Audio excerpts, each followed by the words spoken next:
Students, इस video में हम देखने वाले हैं यूज़ ऑफ एडवर्ब, यानी कुछ एडवर्ब्स का इस्तेमाल हम डेली लाइफ में जो सेंटेंसेस है उसमें हम देखेंगे। तो उसमें जो है इल्स का, आज की वीडियो में हम इल्स का इस्तेमाल देखेंगे। इल्स का यूज़ जो है हम डेली लाइफ में कहाँ करते हैं। देखो इल्स का मतलब जो हिंदी में मीनिंग होता है वो अतिरिक्त,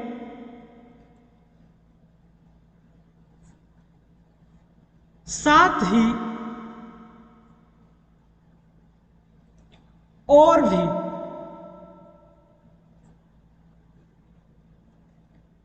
इल्स, देखो इल्स कभी भी अकेले नहीं इस्तेमाल होगा। जैसे बाकी सब ठीक है, बाकी सब ठीक है, यानी एवरीथिंग इल्स, ठीक, एवरीथिंग इल्स। और कुछ चाहिए तो और कुछ, तो कुछ यानी समथिंग, तो और कुछ यानी उसके साथ और कुछ सप्लीमेंट यानी समथिंग एल्स, ठीक, उसके अतिरिक्त और कुछ, मतलब अतिरिक्त के सेंस में हम इल्स का इस्तेमाल करते हैं, ठीक। तो जनरली ये अकेले नहीं आता है। जैसे बाकी सब ठीक है, एवरीथिंग इल्स, यहां क्या आएगा, everything ills, everything ills is okay. बाकी सब ठीक है तो एवरीथिंग इल्स, ठीक, तो एवरीथिंग के साथ इल्स आया, ठीक, एवरीथिंग इल्स इज ओके, मतलब बाकी सब ठीक है। उससे और कुछ चाहिए तो और कुछ के लिए क्या लगेगा, एनीथिंग इल्स, क्या लगेगा, समथिंग इल्स। और कुछ के लिए सम होता है ना, समथिंग इल्स। तो उसे और कुछ चाहिए तो ही wants something else,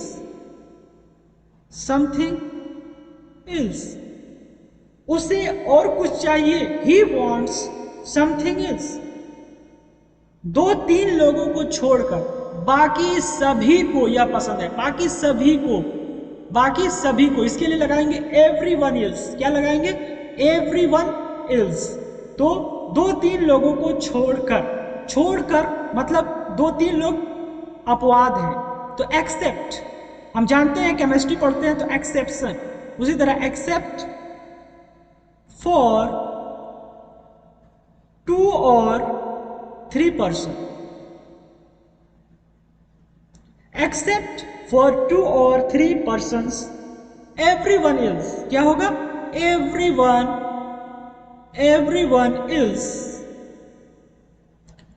पसंद आया यानी पास्ट इंडेफिनिट, पसंद के लिए लाइक, लेकिन पास्ट इंडेफिनिट है तो लाइक जो होगा वर्ब की सेकेंड फॉर्म। हम जानते, देखो अगर आपको स्ट्रक्चर नहीं पता कि प्रेजेंट इंडेफिनिट में उसका हेल्पिंग वर्ब क्या होगा, मेन वर्ब क्या होगा, प्रेजेंट कॉन्टिन्यूअस का हेल्पिंग वर्ब क्या होगा, मेन वर्ब क्या होगा, इस तरह से 12 टेंस का अगर आपको स्ट्रक्चर नहीं पता है कि इसमें हेल्पिंग वर्ब कौन सा इस्तेमाल होता है, मेन वर्ब की कौन सी फॉर्म इस्तेमाल होती है, वर्ब की first form, second form, third form, कौन सी फॉर्म इस्तेमाल होती है, तो इससे रिलेटेड मैंने एक 15 से 16 मिनट का वीडियो बना दिया है, मेरे चैनल पर मौजूद है। आप उस वीडियो को देखिए, उसको मैक्सिमम 29,000 लोगों ने देखा है इस टाइम तक, जिस समय हम वीडियो बना रहे हैं, तो काफ़ी लोगों ने पसंद किया उस वीडियो को। तो आप उस वीडियो को देखिए, समझिए, क्योंकि उसमें मैंने 12 टेंस का एक ही वीडियो में पूरा स्ट्रक्चर बता दिया है, ठीक। तो आप देखेंगे तो हमें विश्वास है कि आपको भी पसंद आएगा, ठीक। तो एवरीवन एल्स लाइक्ड इट। देखो जनरली क्या है, जब आपको एक स्ट्रक्चर, एक बेसिक रूल्स रेगुलेशन पता रहेगा ना, तो आप न्यूज़पेपर में पढ़ेंगे ना, थोड़ा थोड़ा समझ में आएगा, धीरे धीरे स्टोरी, कोई स्टोरी की बुक इंग्लिश में पढ़ेंगे तो भी समझ में आएगा।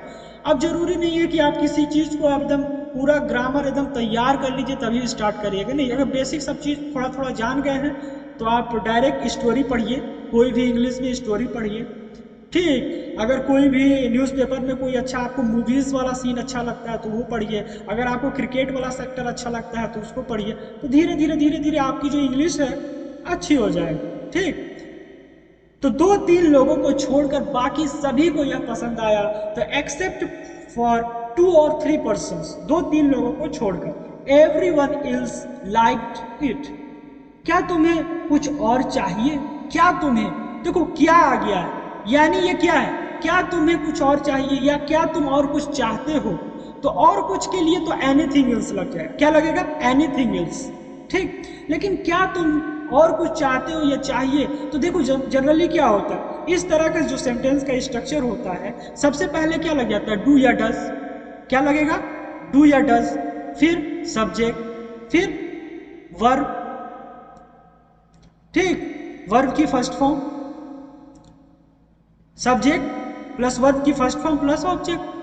जनरली ये स्ट्रक्चर होता है। तो अगर मेरे उस वीडियो को आप देख लेंगे तो इस स्ट्रक्चर में आपको कभी कंफ्यूजन नहीं रहेगा, वो इंट्रोगेटिव का हो चाहे कोई भी, ठीक। तो क्या तुम्हें कुछ और चाहिए, तो do you want, do you want. और कुछ के लिए क्या लगेगा, एनीथिंग एल्स, एनीथिंग एल्स। क्या तुम्हें कुछ और चाहिए, do you want anything else.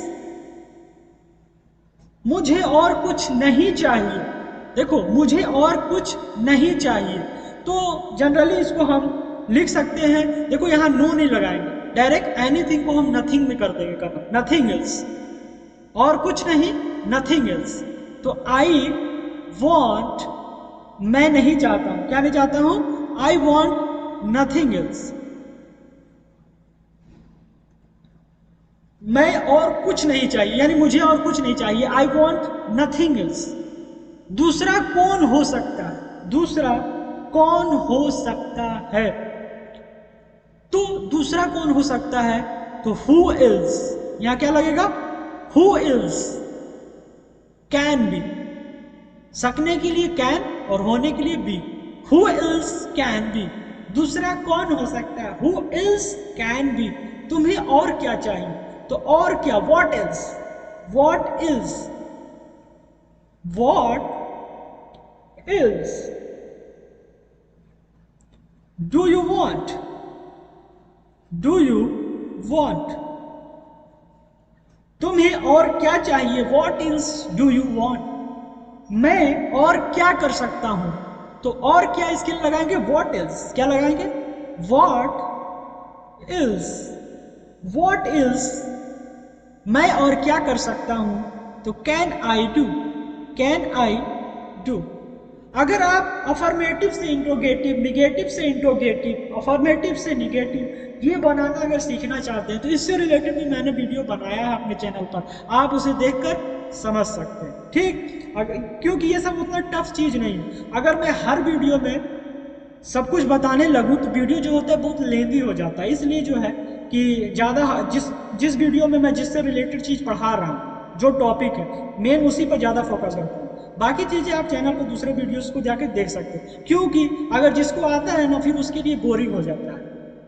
मैं और क्या कर सकता था, तो और क्या, इसके लिए क्या लगेगा, वॉट इल्स, वॉट इल्स मैं और क्या कर सकता था, यहां कैन की जगह क्या लगेगा, कुड हैव, क्या लगेगा, कुड हैव, तो कुड आई हैव डन।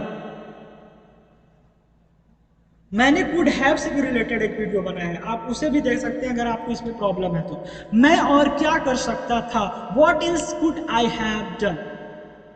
मुझे लगता है तुमने किसी और की कमीज पहनी है, मुझे लगता है, आई थिंक, आई थिंक, मुझे लगता है, I think you are wearing,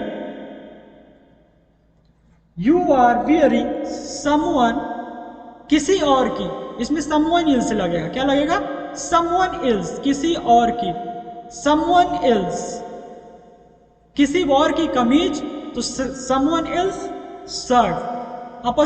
apostrophe S का इस्तेमाल कहाँ करते हैं, पोजीशन दिखाना है, अधिकार दिखाना है, वहां पर हम अपस्ट्रॉफी एस का इस्तेमाल करते हैं। जैसे मोहन की किताब, ठीक, तो हम लिखते हैं मोहन्स बुक,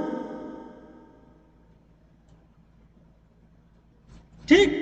तो ये अपस्ट्रॉफी का क्यों, उस पर पोजीशन, अधिकार दिखाना है, ये किसकी किताब है, ठीक। तो ऐसे जगह पर हम अपस्ट्रॉफी यस का इस्तेमाल करते हैं। तो मुझे लगता है तुमने किसी और की कमीज पहनी है, I think you are wearing someone else shirt, वह तुमसे मिलने आया था, वह तुमसे मिलने आया था, तो ही हैड यानी वह तुमसे मिलने आया था, तो ये पास्ट परफेक्ट की तरह बनेगा।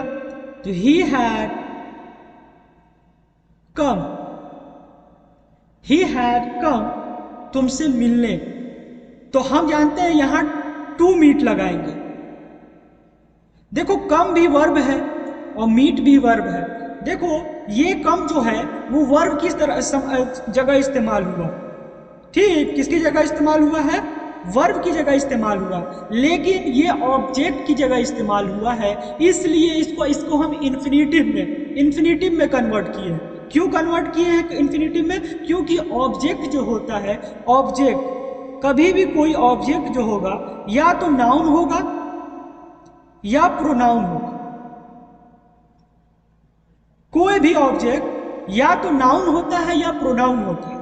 कोई भी ऑब्जेक्ट नाउन होगा या प्रोनाउन होगा। अगर वर्ब आया है दोबारा, तो वर्ब को अगर हमको नाउन में कन्वर्ट करना है तो उसका या तो इन्फिनेटिव बना देते हैं, जैसे गो का टू गो हो जाएगा, या जीरंड में कन्वर्ट कर देते हैं, गो का गोइंग हो जाएगा। तो ये क्या हो जाते हैं, ये नाउन बन जाते हैं, ठीक। इन्फिनेटिव में कन्वर्ट कर देते हैं या जीरंड में। तो इन्फिनेटिव से भी रिलेटेड मैंने एक वीडियो बनाया है, अगर आपको अच्छे तरीके से उसको डिटेल्स में समझना है तो आप उस वीडियो को देख करके समझ सकते हैं। तो he had come to meet you, he had come to meet you, किस लिए आएगा वह, वाई इल्स, और क्या रीजन होगा, Y else would he come, तो वह तुमसे मिलने आया था, और किस लिए आएगा वह, he had come to meet you, why else would he come. तो इस वीडियो में इतना ही, मिलते हैं नेक्स्ट वीडियो में।